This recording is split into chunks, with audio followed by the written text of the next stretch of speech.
বিয়ের পর প্রথম যেদিন শ্বশুর বাড়িতে শাশুড়ির রান্না করা খাবার খেয়েছিলাম সেদিন মনে হয়েছিল আমি বুঝি এখনই মরে যাব, কারণ প্রত্যেকটা তরকারি ছিল অসম্ভব রকমের ঝাল, যা আমি মোটেও খেতে পারি না।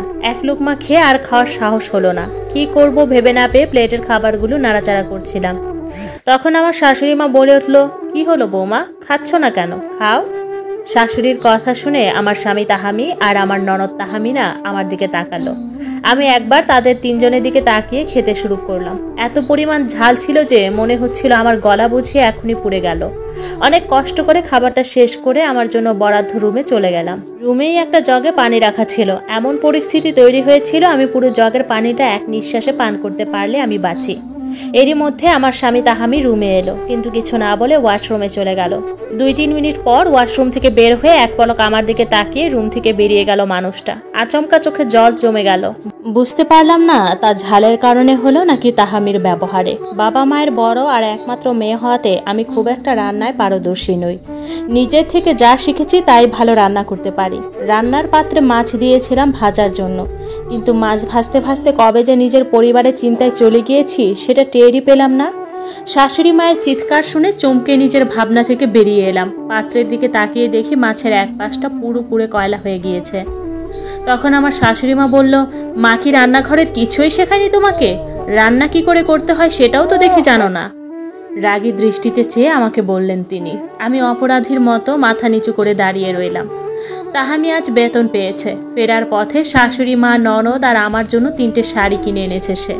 3টে শাড়ি টেবিলে রেখে নিজের পছন্দ মতো নিতে বলে তাহামি চলে গেল রুমে। আমি এক কোণে দাঁড়িয়ে শাড়িগুলো দেখছি। এর মধ্যে লাল এবং নীল রঙে মেলানো শাড়িটা আমার পছন্দ হলো। আমি হাত বাড়ালাম সেটার দিকে, কিন্তু তার আগেই আমার ননদ তাহামিনা সেটা উঠিয়ে নিল। তার প্রতিক্রিয়া দেখে বুঝলাম শাড়িটা তারও পছন্দ হয়েছে। তাই আমি আর কিছু বললাম না, সবার আড়ালে নিজের হাতটা গুটিয়ে নিলাম। নিজেকে বোঝালাম, থাক, আমি অন্যটা নিয়ে নেব, সবই তো আমার স্বামীর কেনা।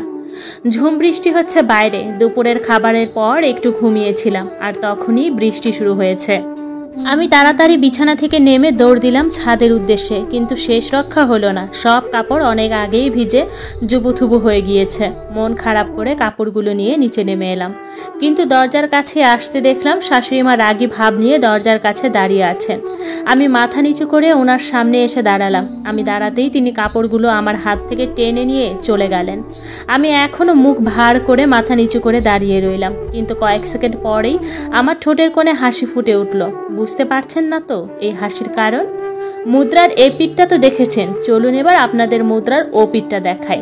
জগের পানি প্রায় তলানিতে এসে পৌঁছেছে, কিন্তু আমার ঝাল এখনো কমেনি। আমি ভেবেছিলাম তাহামি হয়তো আমাকে খেয়াল করেনি, কিন্তু আমাকে ভুল প্রমাণিত করে দিয়ে 1 মিনিটের মাথায় সে হাতে মধুর বোতল আর চামচ নিয়ে রুমে ফিরে এলো, আর সেই মধুটা চামচ দিয়ে যত্ন করে আমাকে খাইয়ে দিল। আর আমাকে তখন বলল, ঝাল খেতে পারো না তো খেয়েছো কেন? আমাদের বলতে পারতে, আমরা না হয় অন্য কিছু বানিয়ে দিতাম। শোনো, এরপর থেকে যেটা পারো না সেটা পারো দেখাতে যেও না। এরপর থেকে খাবারে ঝাল কম করে দেওয়া হয়, নয়তো আমার জন্য আলাদা করে কম ঝাল তরকারি রান্না করা হয়, কিংবা আমি নিজেই নিজের পছন্দ মতো বানিয়ে নিই।